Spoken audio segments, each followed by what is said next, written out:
संबोधित कर रहे हैं। इसके साथ ही कांग्रेस पर उन्होंने परिवारवाद को लेकर हमला बोला है और भी कई मुद्दे जिस पर चर्चा हम आगे करने वाले हैं। खास मेहमान हमारे साथ जुड़ गए हैं। आलोक मेहता जी हमारे साथ हैं, एडिटोरियल डायरेक्टर हैं। अरविंद मोहन जी हमारे साथ जुड़ गए हैं, कंसल्टिंग एडिटर हैं। आपका स्वागत है। अजीत मेंदुला जी वरिष्ठ पत्रकार हैं। अजय कुमार झा जी राजनीतिक विश्लेषक हमारे साथ जुड़ गए हैं। आप सभी का स्वागत। आलोक जी, शुरुआत आप ही से।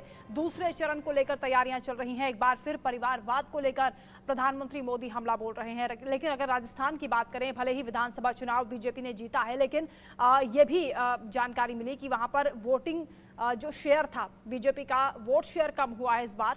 क्या इसी वजह से जो तमाम दिग्गज हैं, खुद प्रधानमंत्री चुनावी मैदान में हुंकार भर रहे हैं?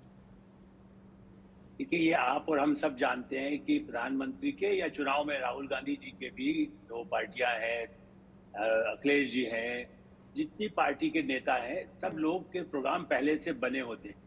हम ये नहीं कहेंगे कि खाली इसलिए वो राजस्थान जा रहे हैं या उसके बाद गुजरात जाएंगे या मध्य प्रदेश जा रहे हैं। देखिए, ये चूंकि 7-8 चरणों में चुनाव है, ऐसी दृष्टि से मेरा ऐसा मानना है कि हाँ, जो कम हुआ है, जैसे कल भी हमने चर्चा की थी, वोटिंग कम होने पर इस तरह से जाने से जाकर के वर्कर्स के बीच में या पार्टी के लोगों को या जनता के बीच में, इवन आज तो वो जैन समुदाय वहां भी गए तो उन्होंने यही अपील की कि लोग ये ना सोचे कि भाई ठीक है, अपना घर में सुबह के समय निकल जाए, वोट डालें।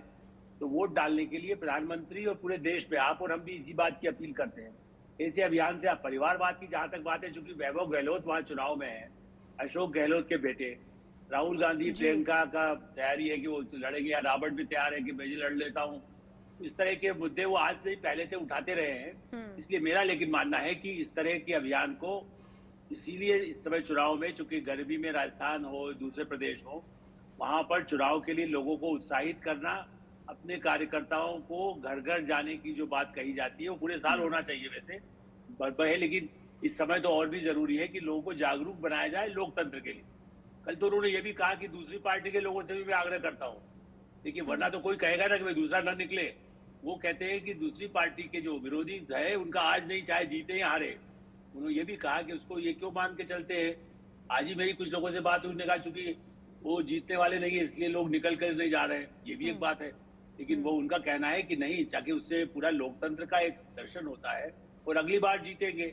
रेल में जिस तरह होता है, ये भी एक चुनाव भी एक तरह से जनता के सामने परीक्षा देना है, अगली बार फिर परीक्षा देंगे।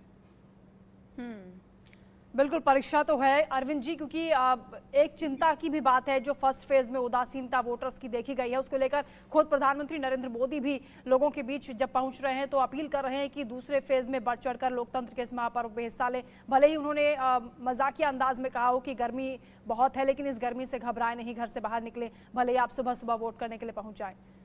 एक चिंता की बात है जिस तरह से वोटर्स कम पहुंचे हैं। और हल्का कहीं कहा भी तो वैसे ही उस पर इतना सीरियस होकर नहीं लेने की। असली चीज ये है कि नरेंद्र मोदी कोर्स करेक्शन के मामले में हमारे सारे नेताओं से आगे। जरा भी हवा उनको किसी किस्म की लगे तो उसके बाद कोर्स करेक्शन में उनका कोई जवाब। मुझे लगता है पहले पेज की वोटिंग के बाद उनके बोलने का, उनके भाषणों का विषय बड़ी तेजी से बदल रहा है। मुझे लगता है ये जो वो उठा रहे थे इसके पहले तक, या पूरी बीजेपी उठा रही थी, परिवारवाद और भ्रष्टाचार, मुझे लग रहा है कि ये मसला आप देखेंगे आज कल में, परसों में, अगले चरण से पहले तक ये काफी हल्का होगा। उन्हीं जगहों पे ये बात उठेगी जहां परिवार के लोग सीधे हैं या आरोपित लोग। अदरवाइज वो फिर तेजी से अपने कामकाज का, अपनी सरकारों के कामकाज का, उसकी तरफ बात छोड़ रहे हैं। और एक पॉसिबल कोशिश जो खतरा असली है कि कम्युनल स्पोर्ट्स नए सिरे से शायद जनरलाइजेशन की कोशिश होगी, तो उस तरफ प्रधानमंत्री की तरफ से बात ले जाई जाए, इसकी गुंजाइश नहीं लगती है। लेकिन वो एफर्ट भी होगा, ये दोनों तरफ से होगा। तो अभी देखते रहिए, पहले फेज के चुनाव के बाद हम सब लोग तो इस चिंता में लगे हैं या इस चर्चा में लगे हैं कि क्यों मतदान हुआ और धूप के चलते हुआ और लोग चैन से बैठ गए।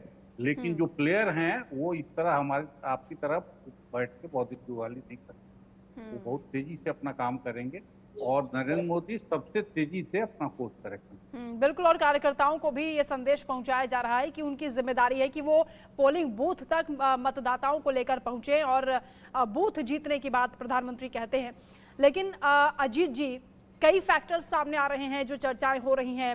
विश्लेषक भी बता रहे हैं कि इस बार जो वजह रही 2014 में हमने देखा कि परिवर्तन की लहर थी, 2019 में पुलवामा अटैक हुआ था, उसका एक बड़ा फैक्टर रहा। लेकिन इस बार कंफ्यूजिंग जो मतदाता है नजर आते हैं, साइलेंट वोटर आप कह सकते हैं कि वो किस तरफ जा रहे हैं, रुख साफ नहीं है। और ये भी क्योंकि बहुत कम मतदाता घरों से बाहर निकल रहे हैं, इसकी मुख्य वजह क्या मानी जा रही है? क्योंकि एक फैक्टर ये भी है कि पीएम मोदी एक न्यू नॉर्मल बन गए हैं लोगों के लिए। नहीं, देखिए, ये चिंता का विषय है। मेरा मानना है बीजेपी के लिए बड़ा चिंता का विषय है ये वोटिंग नहीं होना। जो रिपोर्ट्स मेरे पास जो मैंने अपनी तरफ से जुटाई हैं, उत्तराखंड की हो या राजस्थान की, जो अभी राजस्थान में 12 सीटों पर चुनाव हुआ था और वोटिंग परसेंटेज राजस्थान में बहुत कम हुआ है। पिछली बार 66 था, तो इस बार 60-61 तक भी नहीं पहुंच पाया है। इसकी वजह कहें साहब गर्मी हो गई। गर्मी तो पिछली बार भी थी, मौसम सेम यही पिछली बार भी था। जबकि मेरा मानना है कि इस बार मौसम थोड़ा पिछली बार की गर्मी के मुकाबले थोड़ा कम था, क्योंकि बारिश वगैरह आंधी तूफान चल रहे थे, कुछ ये था। लेकिन न निकलना 2-3 वजह, एक वजह ये भी आ रही कि भाई लंबा वीकेंड मिल गया, शुक्रवार को चुनाव करा दिया, अमूमन शनिवार इतवार हो गया, या बहुत सारी शादियां हो गई, शादी ब्याह हो गए, या बहुत गर्मी। लेकिन जो असली वजह जो मुझे लगता है कि कहीं ना कहीं, देखिए, कांग्रेस तो चुनाव इस हिसाब से लड़ रही है कि उनके पास न संगठन है, न कार्यकर्ता है, न बूथ मैनेजमेंट है। कांग्रेस को तो लग रहा है कि भाई 2004 रिपीट हो जाता तो अच्छी बात है, हमें कोई ज्यादा कांग्रेस के कार्यकर्ता, नेता, बूथ मैनेजमेंट के मामले में कांग्रेस बहुत कमजोर है, इससे कोई इनकार नहीं करता। लेकिन दूसरी तरफ बीजेपी जो दुनिया की सबसे बड़ी ऐसी पार्टी है जिसके पास नीचे स्तर का कार्यकर्ता, कई सारे संगठन है, संघ है, विश्व हिंदू परिषद है, तमाम तरह के संगठन है, इनका बूथ मैनेजमेंट भी बहुत जबरदस्त है, नीचे स्तर के कार्यकर्ता बहुत जबरदस्त है। अगर वो लोग वोटर को नहीं निकाल पा रहे हैं, वो लोग नहीं निकल रहे हैं, वो अपने वोटर को निकालने में नहीं कामयाब नहीं हो रही है, तो ये बीजेपी को सोचना पड़ेगा। क्योंकि बीजेपी का जो कार्यकर्ता है या बीजेपी के जो नेता है, वो ये मान बैठे हैं कि प्रधानमंत्री मोदी चुनाव लड़ रहे हैं, प्रधानमंत्री मोदी के नाम पे लोग अपने आप निकल आते हैं, हमें मेहनत नहीं करती है। देखिए, मैं एक एग्जाम्पल जयपुर का देता हूँ। चुनाव से पहले पर्चियां बांटी जाती हैं जो चुनाव लड़ते हैं। जयपुर में कोई पर्ची नहीं बांटी गई, मतलब वो इतने, हालांकि जीतेगी वहां पर, जो लग रहा है कि वहां पर जो बीजेपी की बहुत मजबूत सीट है जयपुर, लेकिन बाकी जो 8 सीटें टक्कर में आ गई हैं। उत्तराखंड जैसे राज्य में, जो कि हिंदू बाहुल्य राज्य, यहाँ पर की अच्छा, दूसरी जो वोटिंग हुई है वहां पर वोटिंग इस तरीके से हुई है जहां पर अगड़ी जाति का तबका, वैसी विधानसभा सीट थी जहां पढ़े लिखे जो वैसे लोग थे, वहां वोटिंग कम हुई। लेकिन जहां दलित, एसटी या मुस्लिम वोटिंग ज्यादा हुई, वो जो वोटिंग ज्यादा हुई है उससे ये लग रहा है कि कांग्रेस मुकाबले में आ गई अपने आप ही। अब वो रिजल्ट क्या होगा 4 जून को पता चलेगा। लेकिन ये वजह ये भी है कि जो इन्होंने 400 पार का नारा दिया, संविधान में बदलाव की बात होने लगी, वो कहीं ना कहीं मुझे लग रहा है इस पर, हालांकि अमित शाह और प्रधानमंत्री मोदी बार बार कह रहे हैं कि आरक्षण खत्म नहीं होगा, खत्म नहीं होने देंगे, लेकिन कहीं ना कहीं ये बात घर कर रही है कि कहीं आरक्षण खत्म तो नहीं करेंगे। तो ये चिंता का विषय है बीजेपी के लिए। बीजेपी को इस पर थोड़ा गंभीरता से ठीक है, आप ये कह रहे हैं कि कांग्रेस टक्कर में आ गई है। जो मुद्दे कांग्रेस की ओर से उठाए जा रहे हैं वो जनता के बीच एक तरीके से नब्ज पकड़ने वाली बात आप बता रहे हैं, लेकिन ग्राउंड पर क्या स्थिति है? क्योंकि राजस्थान में प्रधानमंत्री मोदी इस वक्त संबोधन कर रहे हैं। हमारे साथ मनु शर्मा जुड़ गए हैं, एडिटर हैं राजस्थान से। मनु, क्योंकि गजेंद्र सिंह शेखावत और वैभव गहलोत सरीखे जो नेता हैं वो इस बार चुनावी मैदान में दूसरे फेज में कैंडिडेट हैं, और प्रधानमंत्री मोदी का यहाँ पहुंचना, किस तरह का माहौल नजर आ रहा है? क्या ग्राउंड जीरो पर क्या स्थिति है? देखिए, जालोर सिरोही जो सीट है वो काफ़ी हॉट सीट मानी जा रही है, क्योंकि यहाँ से पूर्व मुख्यमंत्री गहलोत के जो पुत्र हैं वैभव गहलोत, वो मैदान में उतरे हैं। सामने जो है उनके एक सामान्य कार्यकर्ता हैं लुम्बाराम। अभी चंद मिनट पहले ही यहाँ पर प्रधानमंत्री मोदी की सभा हुई है और उन्होंने साफ तौर से पब्लिक से कनेक्ट करने के लिए, यानी एक साधारण कार्यकर्ता को उतारने का सबसे बड़ा मकसद जो उन्होंने पब्लिक से कनेक्ट करने की कोशिश की है कि अगर लुम्बाराम जीतते हैं तो मेरे साथ संसद में बैठेंगे। दूसरी बात, जालोर सिरोही का क्षेत्र जो है उसमें 3 जिले लगते हैं, जालोर, सिरोही और सांचौर। सांचौर जो है गुजरात से लगता हुआ क्षेत्र है, तो उन्होंने पब्लिक से जुड़ाव के लिए साफ तौर पर कहा कि गुजरात और राजस्थान का जो रिश्ता है वो जालोर के साथ में काफ़ी ज़्यादा है, क्योंकि गुजरात को अपना घर समझते हैं। उन्होंने पब्लिक से कनेक्ट करने की कोशिश की। तो यहाँ पर जो लड़ाई है, जो चुनावी लड़ाई हो रही है, वो एक पूर्व मुख्यमंत्री के बेटे और एक साधारण कार्यकर्ता के बीच में है। लेकिन सबसे बड़ी बात है कि जो यहाँ पर सभा हुई है भारतीय जनता पार्टी की तरफ से, ये पहली एक बड़ी सभा हुई है। इससे पहले यहाँ पर कांग्रेस की प्रियंका गांधी जो है सभा कर चुकी है और पूर्व मुख्यमंत्री अशोक गहलोत ने भी 2 सभाएं करी है। इसके अलावा क्षेत्र को देख रहे हैं। लेकिन सबसे बड़ी बात है कि आज की जो सभा थी वो भारतीय जनता पार्टी की तरफ से सबसे बड़ी सभा रखी गई। दूसरी ओर अब प्रधानमंत्री की जो अगली सभा होने वाली है वो बांसवाड़ा के अंदर, वहां पर भी ट्रायंगल बना हुआ है। वहां कांग्रेस के लिए सबसे बड़ी हालत थी कि वहां अरविंद डामोर को मैदान में उतारा। अरविंद डामोर ने अपना निर्वाचन पत्र जो है वापस नहीं लिया, फार्म वापस नहीं लिया। इसके कारण से वहां गठबंधन भी है कांग्रेस और बाप पार्टी के बीच में। वो गठबंधन चल रहा है। अरविंद डामोर अभी मैदान के अंदर डटे हुए हैं, लेकिन ऐसा खास प्रचार नहीं है। दूसरी ओर जो वहां पर मैदान में उतारा गया है बांसवाड़ा से, वो महेंद्रजीत सिंह मालवीय जो कि कांग्रेस के नेता हुआ करते थे, उनको भारतीय जनता पार्टी ने अपनी ओर से उतारा है। तो वहां भी पहली सभा होगी आज, जो बड़ी सभा होगी जिसके अंदर प्रधानमंत्री मोदी बैठेंगे वहां और जनता को संबोधित करेंगे। यानी बांसवाड़ा के लिए तो पहली सभा है, लेकिन राजस्थान के अंदर मोदी का ये 6ठा दौरा है आज। पूरा फोकस यहाँ पर किया हुआ है राजस्थान के ऊपर।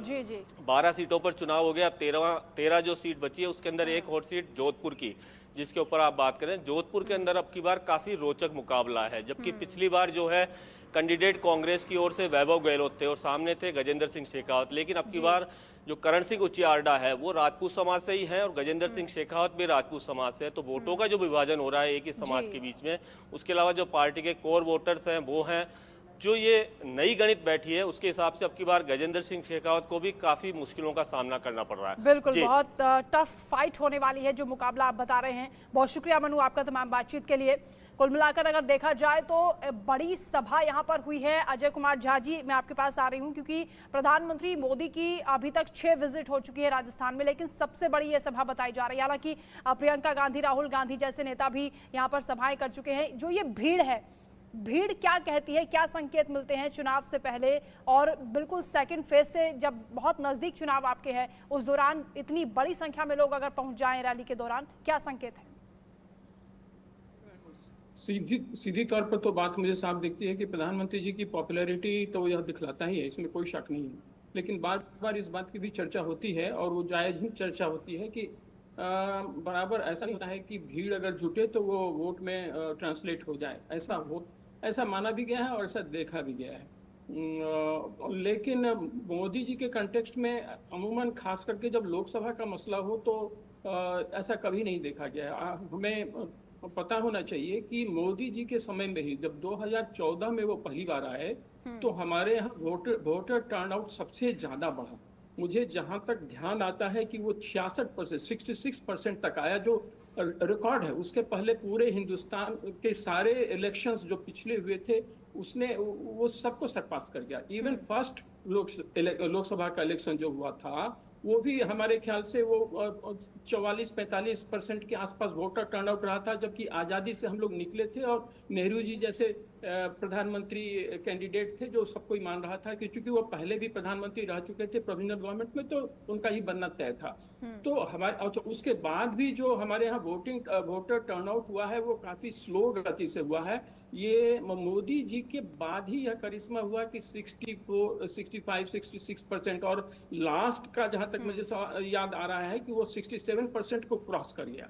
तो और ऐसे में अगर मोदी जी और खास करके 19 के बाद से मोदी जी के व्यक्तित्व में जिस तरह का उछाल आया है देश के अंदर और देश के बाहर भी, तो उनकी सभा में अगर भीड़ आती है तो मैं तो यही कंक्लूड करूंगा या मुझे तो देखने के लिए बात होगा कि ये लोग जो आ रहे हैं सिर्फ उन्हें देखने सुनने नहीं आ रहे हैं, उन्हें वोट देने भी आ रहे हैं। परंतु ये थ्योरी नहीं है, ये थ्योरी कंट्राडिक्ट भी हुई है, मैंने पहले भी कहा है। बिल्कुल, ये भीड़ वोटिंग में कितनी तब्दील हो पाती है तो आने वाला वक्त ही बताएगा। लेकिन एक एवरेज अगर देखा जाए तो फर्स्ट फेज में पिछले चुनावों के मुकाबले 6 से 7% का मतदान हुआ। इसीलिए प्रधानमंत्री सरीखे तमाम नेता लगातार लोगों से अपील कर रहे हैं कि बढ़ चढ़कर इस बार वो मतदान करें और अपने एक एक वोट की कीमत को समझें। आप सभी हमारे साथ रहिएगा। एक